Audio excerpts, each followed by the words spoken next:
Numbers 23. Balaam's first message. Balaam said, "Build me 7 altars here, and prepare 7 bulls and 7 rams for me." Balak did as Balaam said, and the 2 of them offered a bull and a ram on each altar. Then Balaam said to Balak, "Stay here beside your offering while I go aside. Perhaps the Lord will come to meet with me. Whatever he reveals to me I will tell you." Then he went off to a barren height.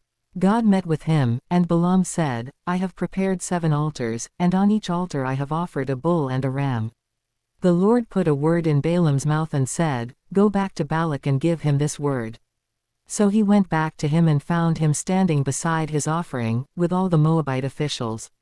Then Balaam spoke his message. "Balak brought me from Aram, the king of Moab from the eastern mountains. Come," he said, "curse Jacob for me. Come, denounce Israel." How can I curse those whom God has not cursed? How can I denounce those whom the Lord has not denounced? From the rocky peaks I see them. From the heights I view them. I see a people who live apart, and do not consider themselves one of the nations. Who can count the dust of Jacob, or number even a fourth of Israel? Let me die the death of the righteous, and may my final end be like theirs. Balak said to Balaam, "What have you done to me? I brought you to curse my enemies, but you have done nothing but bless them." He answered, "Must I not speak what the Lord puts in my mouth?" Balaam's second message. Then Balak said to him, "Come with me to another place where you can see them. You will not see them all but only the outskirts of their camp. And from there, curse them for me."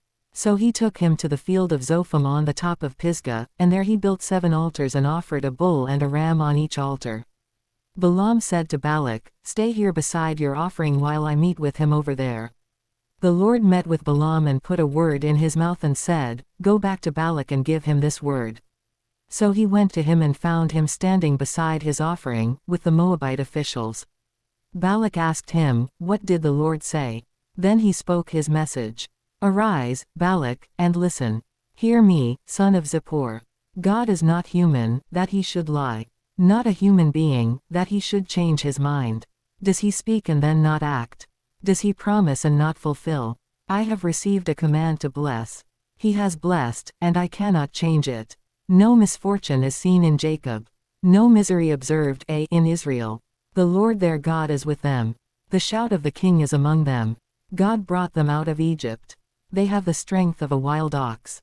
There is no divination against Jacob. No evil omens against Israel. It will now be said of Jacob and of Israel, "See what God has done." The people rise like a lioness. They rouse themselves like a lion, that does not rest till it devours its prey, and drinks the blood of its victims. Then Balak said to Balaam, "Neither curse them at all nor bless them at all." Balaam answered, "Did I not tell you I must do whatever the Lord says?" Balaam's third message. Then Balak said to Balaam, "Come, let me take you to another place. Perhaps it will please God to let you curse them for me from there." And Balak took Balaam to the top of Peor, overlooking the wasteland. Balaam said, "Build me 7 altars here, and prepare 7 bulls and 7 rams for me."